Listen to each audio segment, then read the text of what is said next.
प्यारी माँ, तुम्हारे अथाह प्यार की खूबसूरती से मैं मीलों दूर तुम्हारे यादों के प्रकाश में ये खत लिख रहा हूँ। तुम्हें खत लिखने से पहले हजारों दफ़ा न जाने क्या क्या लिखा और न जाने क्या क्या मिटाया। कितना मुश्किल होता है ना माँ अपने ही लिखे को मिटाना।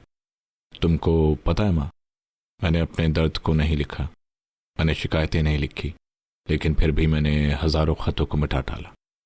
ये खत मेरी जिंदगी की सच्चाई है माँ। मुझे अपने ही लोगों ने हाशिए पर ला खड़ा कर दिया है। मैं जिन लोगों को आंखों पर बैठा कर रखता था, उन्होंने ही मेरे साथ छल किया है। मैं उन लोगों के बीच रहते रहते एकदम खाली हो गया हूँ, ठीक वैसे ही जैसे शराब की बोतल खाली होती है।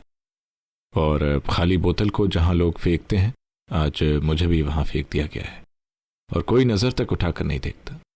सोचा था माँ तुम्हें सब अच्छा अच्छा लिखूं, पर नहीं लिख पा रहा हूँ। जो सच है वो बता देना चाहता हूँ। किताबों की दुनिया में रहते रहते इंसानों को पढ़ना ही भूल गया माँ। कोल्ड ड्रिंक की बोतल से लेकर मंदिर की घंटी तक मेरा मन शांति को खोजता है। हर रोज किताबों के बीच से कई सवाल मेरे सामने बाहें फैलाए खड़े हो जाते माँ। उस वक्त मेरे पास कोई जवाब नहीं होता और मैं फिर शांति के प्रयास में भटकने लगता हूँ। लेकिन उस वक्त कुछ दिखाई नहीं देता। अगर कुछ महसूस होता है तो किताबों की गंध, और उस गंध में गिरता उठता मैं। माँ, मैं दिन पर दिन एक बेकार आदमी होता जा रहा हूँ। मेरे पास अब ना सोचने की शक्ति बची है और ना ही समझने की चाह। अब बस ऐसा लगता है माँ कि मैं किसी ऐसी इमारत के रचना में लगा हूँ जिसके कमज़ोर कारीगरों के चलते नियति में गिरना लिख कर लाया हो। अब मुझे नींद भी नहीं आती माँ। रातें करवटें फेरते कट जाती हैं।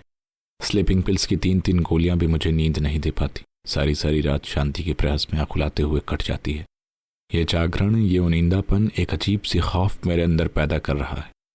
अब इतनी भी शक्ति नहीं रही माँ कि अपने कमरे के बाहर वाले मैदान का मैं एक चक्कर काट सकूं। जो दिल कभी एक अजीब सी सुखानुभूति से भरा होता था, वो आज यूं ही धड़कता है। देह यूं ही पसीजता है, नसें यूं ही खींचता है। देह की भाषा भी भूल गया हूं माँ। मेरा जीवन शरद चंद्र की उपन्यास देवदास के जैसे होती जा रही है माँ, जिसमें कहानियों का क्लाइमैक्स की बजाय जीवन किसी की चाह में भारी होते जाता है। ठीक वैसे ही मेरा जीवन ऊब भरी यात्रा मात्र रह गया है। दिन का खालीपन मुझे थका देता है माँ। रात में मुझे नींद नहीं आती और जब मैं किताबों से ऊबने लगता हूँ तो रात के घोर अंधेरे में अपना लैपटॉप ऑन कर लेता हूँ। गूगल पर मरने का आसान तरीका खोजने लगता हूँ। फिर एकाएक मेरे अंदर अजीब सा डर समाहित हो जाता है। डर के मारे नेट बंद कर देता हूँ। मैं ये जानते हुए भी कि मौत बहुत खूबसूरत है, फिर भी डर जाता हूँ। ये डर कैसा है मेरे पास, इसका कोई जवाब नहीं है। शायद मैं डरता हूँ खुद को मारने से, लेकिन अपने आप को मारने से कहीं अजीब है अकेले मर जाना।